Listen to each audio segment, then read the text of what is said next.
67వ వచనంలో ప్రభు ఒక ప్రశ్న అడుగుతున్నారు, సవాలుతో కూడినటువంటి ఒక ప్రశ్న అడుగుతున్నాడు.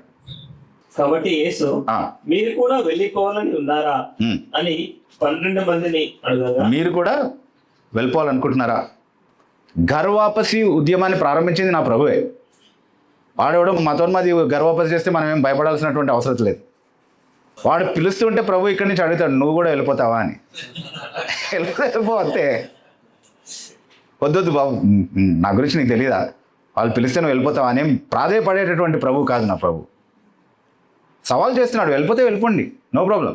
ఎందుకంటే నువ్వు వేరే ఉద్దేశాలతో వస్తే నాకు కూడా అవసరం లేదు కదా. నువ్వు ఈరోజు గర్వాపసిని ఏదో సపోర్ట్ చేసేస్తున్నారు ప్రభుత్వము, ఇది అన్యాయము, అక్రమం, అధర్మం అనేవి మనం పోరాడాల్సిన అవసరం లేదు నాకు అనిపిస్తున్న విషయం.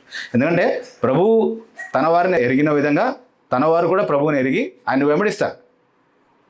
వాళ్ళేం వెళ్ళిపోరు. ఎవరో గర్వాపసి స్కీమ్స్ ఇచ్చినంత మాత్రాన, ఎవరో బెదిరింపులు, హింసలు లేదా ఆకర్షణలు, ప్రయోజనాలు ఇచ్చినంత మాత్రాన ఎవరు వెళ్ళిపోరు.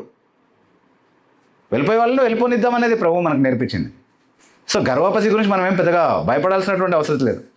మన ప్రభువే పంపించేశాడు వెళ్ళిపోయే వాళ్ళని. ఉన్న వాళ్ళని కూడా అడిగాడు, మీరు కూడా వెళ్తారా అని కదా. మనం ఏం భయపడాల్సిన అవసరం లేదు దానికి. ఎవరు గర్వాపసి చేసుకొనివ్వండి. ప్రభు కోసం వచ్చినటువంటి వాడు ప్రభుతోనే ఉంటాడు. ప్రయోజనాల కోసం వచ్చినటువంటి వాడు ఎక్కడ ప్రయోజనాలు దొరికితే అక్కడికి వెళ్తాడు.